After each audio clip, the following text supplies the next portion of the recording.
Hey there, welcome back to another video. This time around, it is my review of the 1999 creature feature, Komodo. Now, before I get around to sharing more of my thoughts on this film, I would like to give a special shout out to Mark for requesting this review. And if there's another film, TV show, or topic that you would like to see me discuss in the future, feel free to donate to either my PayPal or to my Patreon. The link to both is in the video description down below. And I will try to get to your request as soon as I possibly can. Now, Komodo is one of those films that I actually saw on VHS when I was a kid. And I remember not minding it. In fact, I remember liking it. I thought it was fun.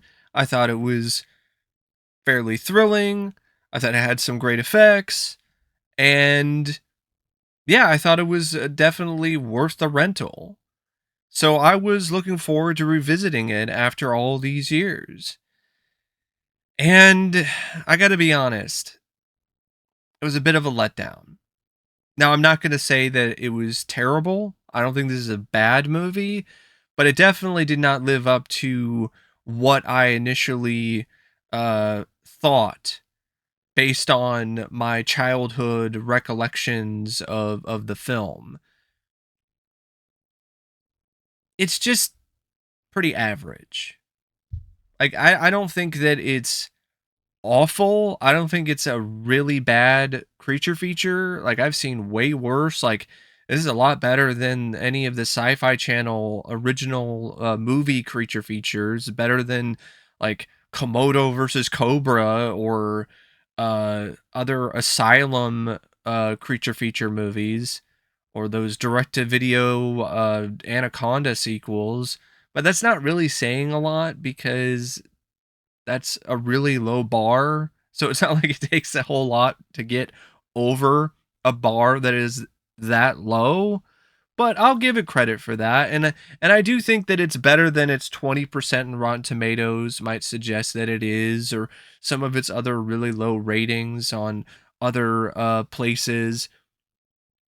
But I'm not gonna go as far to say that it's like a gem or it's underrated like other YouTubers have done. Like I really don't feel that this is at all in that tier. Like it's got potential to be a gem, but it doesn't realize it in the end. So it's directed by a effects guy named Michael Lantieri, and Michael Lantieri was an effects guy before he did Komodo, and he was an effects guy after he did Komodo. And some effects guys can turn in some really good work as directors. Chris Walas with The Fly 2, Stan Winston with Pumpkinhead. And then you have other effects guys like Lantieri who are the opposite. They aren't really able to find the right formula when it comes to directing a feature film. And I just feel that Lantieri just wasn't ready yet, or he was just not the right guy for the job. Because what happens here with Komodo is that when there are sequences that deal with the Komodo dragons that involve the CGI effects or the practical effects, the film shines. It looks great. It actually looks like it cost way more than it actually did. And those effects shots still, for the most part, hold up really well. Even the CGI after all this time. But when it comes to sequences that are trying to establish a setting, trying to establish a certain mood or atmosphere, other than just a bunch of shots that take place at night in the rain, it really lacks in a multitude of different areas. It is flat. It falls flat when it comes to those kind of sequences.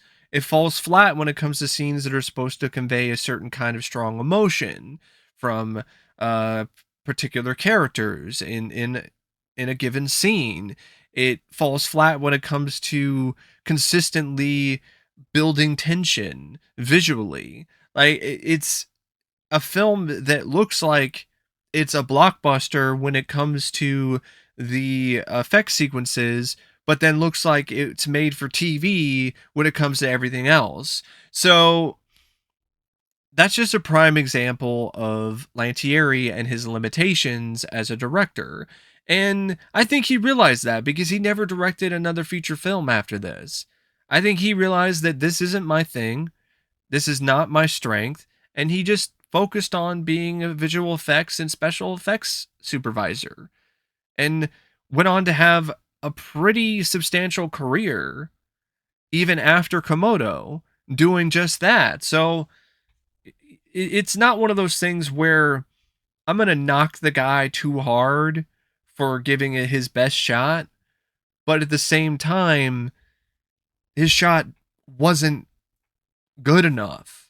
So it's one of those things where it's like, hey, I give him credit for putting himself out there and doing it, but it just looks like a one long extended FX reel, and it doesn't really have what I personally look for out of a feature film in terms of its visual style, its flair, or the filmmaking.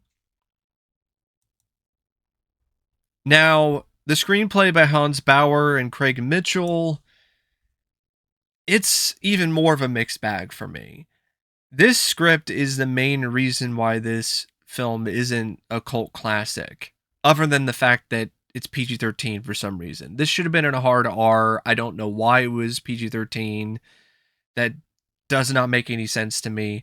It's a creature feature. Like, it should have been rated R. Maybe they were trying to capitalize on like the Anaconda box office, but I think that was R too, wasn't it? So it's like I don't understand what they were trying to do. Like, you can't have like Komodo dragons, like a whole group of Komodo dragons in your movie, and then make it PG-13. It just feels like you're limiting yourself, and there's no reason to do so. I think it just didn't really make a whole lot of sense to make this PG-13. Like, this isn't Jurassic Park. This is clearly intended to be somewhat of an intense film, and when you watch the movie, you're just wishing that you had more visceral scenes of intense Komodo dragon violence instead of what you get with the finished film. And I appreciate the fact that it's trying to have some genuine character moments that make you either sympathize with the characters or connect with them on a deeper level. Like, I like how they set up the character of Patrick and how you see him watch his dog and his family get brutally eaten alive by the Komodo dragons early on in the movie, and honestly a pretty harrowing sequence. And then he and his therapist, after a certain amount of time has gone by, they return to the island where his family and his dog was eaten by the Komodo dragons, and it's about him getting over his PTSD. It's about him moving forward. And I like that device. I like that setup for the plot, and it makes sense to me as to why he would be back there on the island, or why the narrative would shift back to the island after what we saw. And I like the future development of Oates and how his story with his family, or at least with his wife, connects with Patrick. They both have a similar loss. They both have lost loved ones to these Komodo dragons on this island. So I like that about the script. But there's too much of the script, especially when it comes to Patrick's arc as a character, that focuses on the dramatic elements of the story. And that gets boring. That gets pretty tedious after a certain point. Like you have the pretty harrowing Komodo attack scene, like within like the first 15 minutes or something. And then a long stretch of the movie, nothing is really happening until this parental guardian of sorts that is adopted and taken Patrick in gets eaten by the Komodo. And then even after that, it doesn't fully pick up. Like you'll have a scene or two with the Komodo dragons that's suspenseful, has some semblance of tension, some semblance of thrills, but then it'll just stop. And then it'll just go back to people wandering around for what feels like way too long inside some kind of facility on the island, or trying to find Patrick, who is now out of the film for a large chunk of the story, which I don't understand that premise, because it's established early on that he's integral to the story and it's his story, and then he's gone for like a pretty significant portion of the film until he shows up again, and now he's Tarzan boy, he's the Komodo dragon hunter. And it's jarring, and it also just makes you wonder, okay, so he was gone for all of his time, and he was gone for that, for him to come back shirtless like he's Tarzan boy. Like I don't think that was a worthy payoff, and it also undermines the serious nature of his arc, because that's just silly and out of place. And there's too many moments like that in this script that just has a lot of out of place stuff. There's this whole subplot involving this guy who is the boss of Oates and Denby, Bracken. This Bracken guy is established as essentially the human antagonist. And there's zero payoff to that subplot. Like, it seems like there's going to be some kind of payoff. He's going to get thrown to the dragons by Burke, or I mean not Burke, I mean Oates. He's going to get thrown to Billy Burke's character's name is Oates in this, so it kind of fits. But yeah, you think that he's going to get thrown to the Komodo dragons by Oates. Doesn't happen. You think the Komodos are going to attack him when he lets Oates go on the helicopter, because you actually hear Komodo dragons breathing, and it's insinuated that they're in like a trailer that's on the tarmac, but then they never pop out. So you're like, okay, so all of the parts of this film and this story that center around this character of Bracken is absolutely pointless. There's zero payoff to this character. He has a decent amount of scenes in the film, and there's no resolution whatsoever. The guy just lets Oates go, points his finger at him, and then that's it. That's all you get. So it's like, what in the hell was the point of that entire subplot? And it's also just because of the fact that there's a lot of this serious dramatic stuff, it just doesn't have fun with the concept enough. It's a movie about a roving group of ravenous Komodo dragons on this island, and people have to try to survive and not get eaten. That should be fast-paced, that should be thrilling, that should be exciting, and it should be fun. And it's not, for the most part.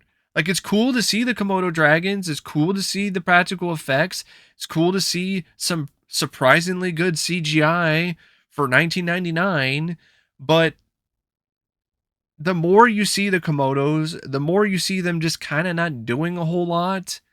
the less exciting it is. And then when you get to like the human characters, like Oates is a character looks wise, has the look of a cool character, and his development as a character seems like there's something there for like a cool badass sort of anti-hero kind of guy, but it's never fully realized. And that's a problem with so many of these characters in this script. It's a problem with Denby as well, where it seems like he's going to be like the funny comic relief best friend of Oates, and they're going to be a good tag team, but they just turn out to be mediocre and forgettable, despite the fact that there's elements there with Denby where this could be a good character, you know, with his whole love of cigars, and it's established fairly well that him and Oates are friends. Like you buy that they're friends, but Denby doesn't do anything cool, doesn't have like a cool moment or a badass moment of his own.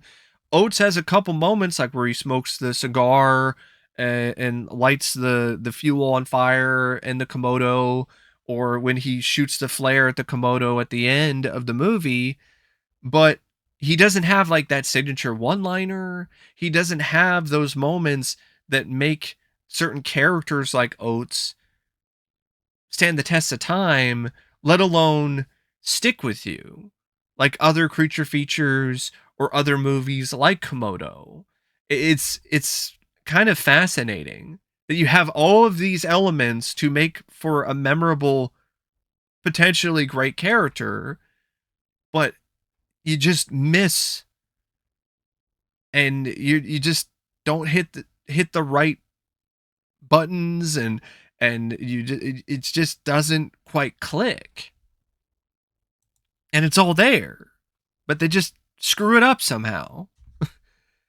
And like I said, the same thing with the character of Patrick with this whole Tarzan boy angle. The doctor, she's fine.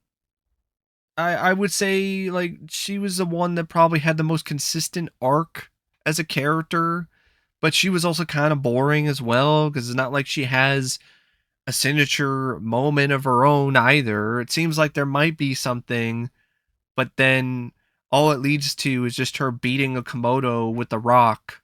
It's like, well, that was disappointing. It's gonna be her moment, and she just beats a Komodo with a rock. Like that's not really that's not really satisfying. It genuinely is not. Um, and the villain, the human villain, is just completely wasted and completely useless. There's this other guy who who's a captain, Captain Martin, who's friends with Patrick. He spends most of the film just being a dead weight. That's really what he is, because he's got bit by the Komodos already and he's dying, and then he eventually dies at some point. And you don't really feel that much because you never really got to know that guy that well. You just know that he's friends with Patrick.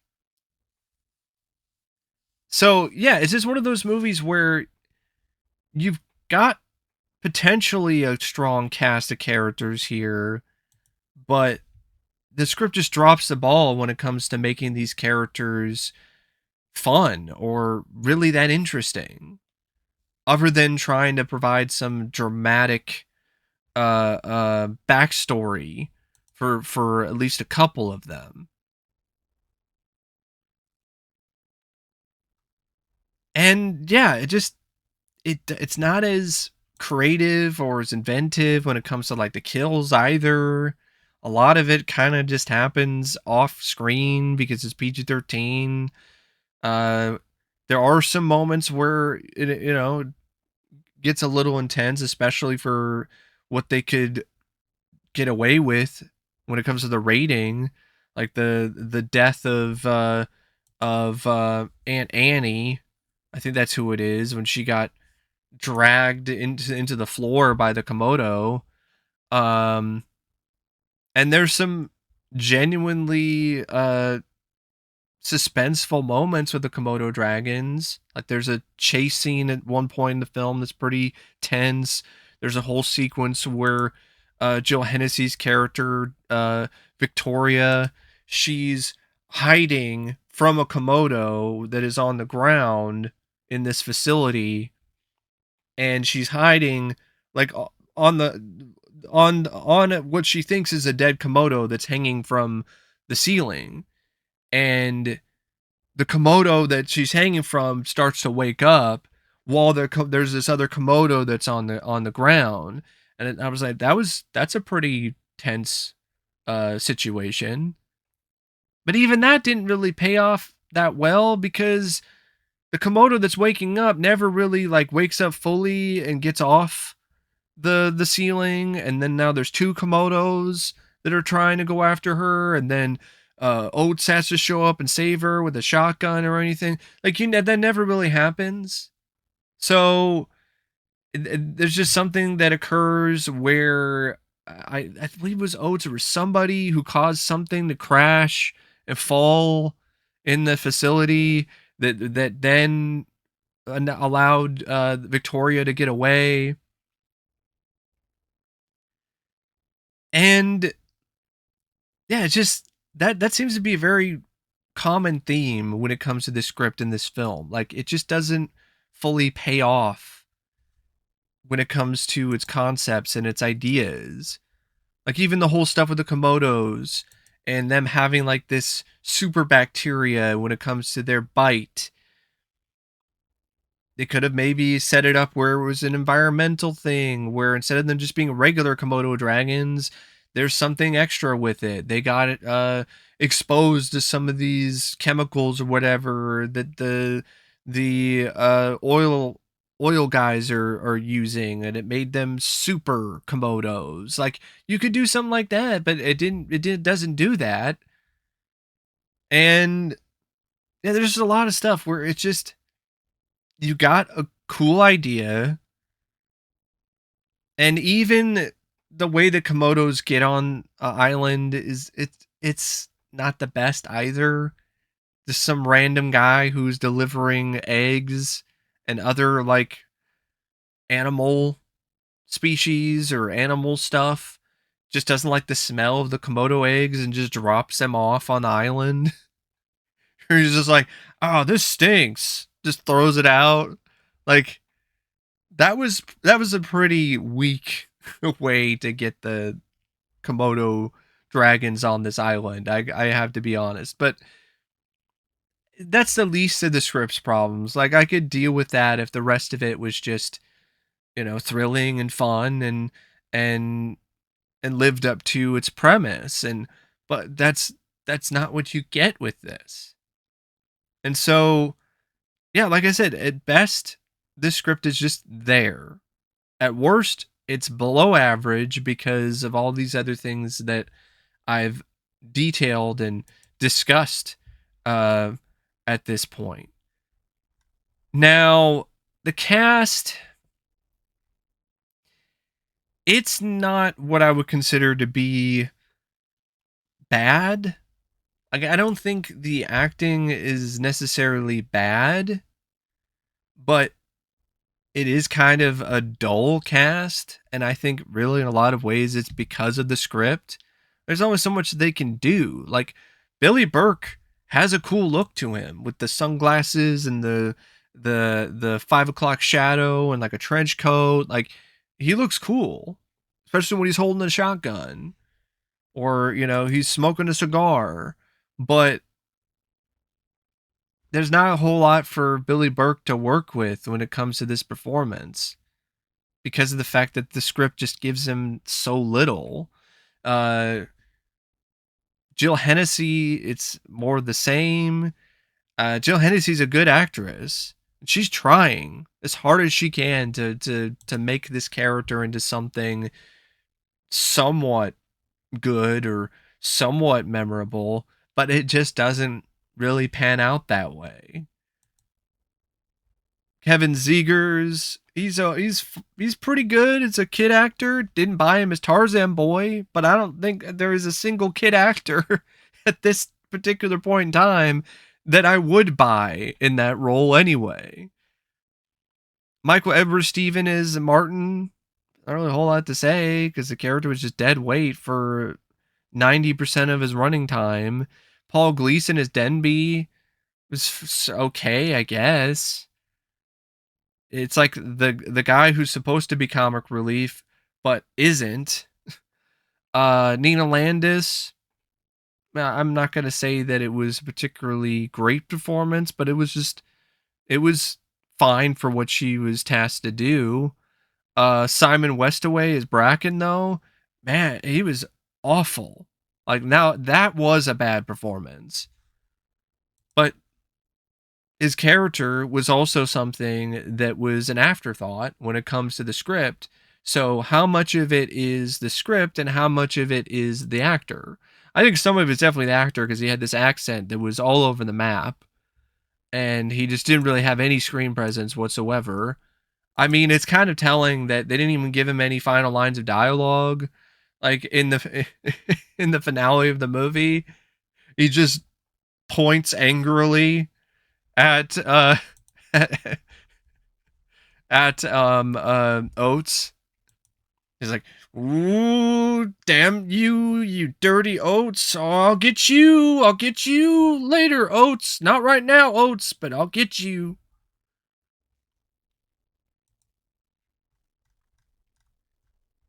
And you know, it's got some all right cinematography by David Burr.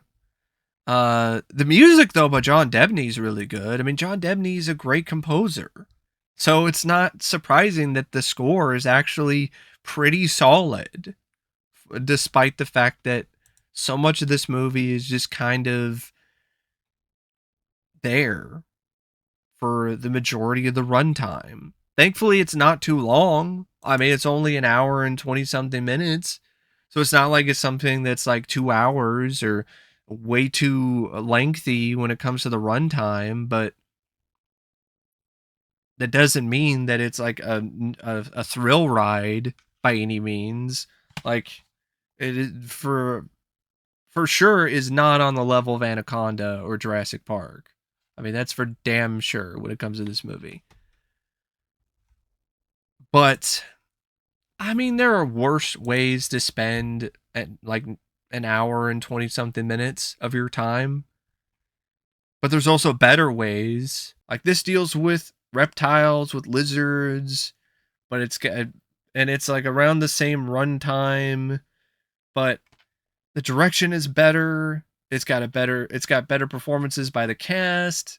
The various different cast members, their characters are written better so the cast can actually shine and show some personality and charisma, and it's got pretty decent effects too for a relatively low budget movie, and it's got charm to it. Komodo just seems charmless when you just break it down to its core concept.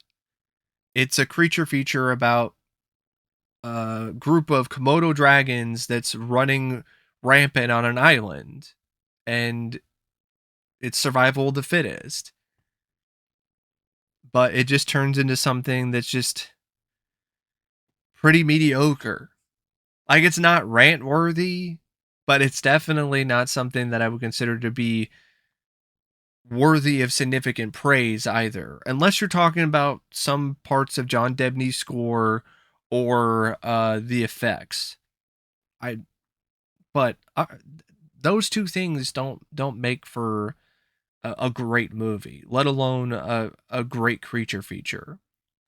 So yeah, that's just my thoughts on Komodo. And as always, thanks for watching, and I'll see you later. See ya.